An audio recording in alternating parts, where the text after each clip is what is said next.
And again, we're checking on the situation in Muncie, where police are working to follow up on a large situation there, a large disturbance that we're hearing now started as a block party. Yeah, we're talking to two eyewitnesses who were at that block party, detailing the moments after those shots rang out in the chaos that then ensued. Several unconfirmed reports rolling around right now about how many people have been shot. Police still not confirming how many injuries or any possible fatalities. Hannah Fulman, though, live in Muncie right now. Hannah, you spoke with those two eyewitnesses about what they saw.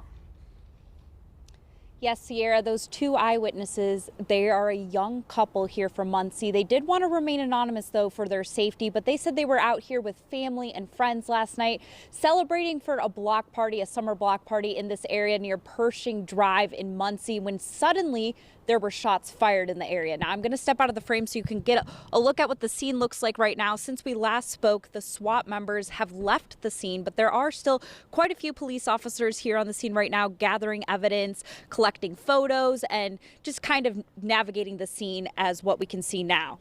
Now, we did speak with the eyewitnesses for about 10 to 15 minutes, and here is what they told us. They said their family and friends were gathered here at Willard and Pershing having a summer block party. They were dancing, having fun, and they suddenly heard shots fired. At first, they told us they thought those shots fired were fireworks, but then one of the eyewitnesses says he saw the gunman shoot multiple rounds, injuring what he says is over a dozen people, including his own brother. He says he drove his brother to Ball Memorial Hospital, where many others, including his brother, are getting treated right now.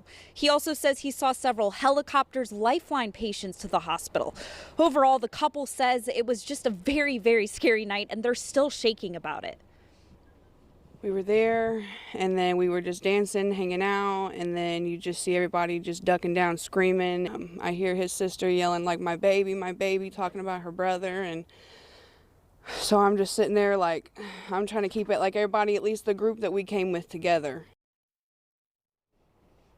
Again, we are still working to get confirmation from police, but as of now, we have those two eyewitness accounts. You heard that woman there right now talking about her boyfriend and his brother who was shot. But again, we are trying to get more information from police regarding the number of people who were hurt here, how many shots were fired in this area, and how many injuries there are, and if those are life-threatening, if they're minor injuries. Again, we will bring you more updates later in the newscast this morning. For now, reporting live in Muncie, Hannah Fulman, Fox 59 News.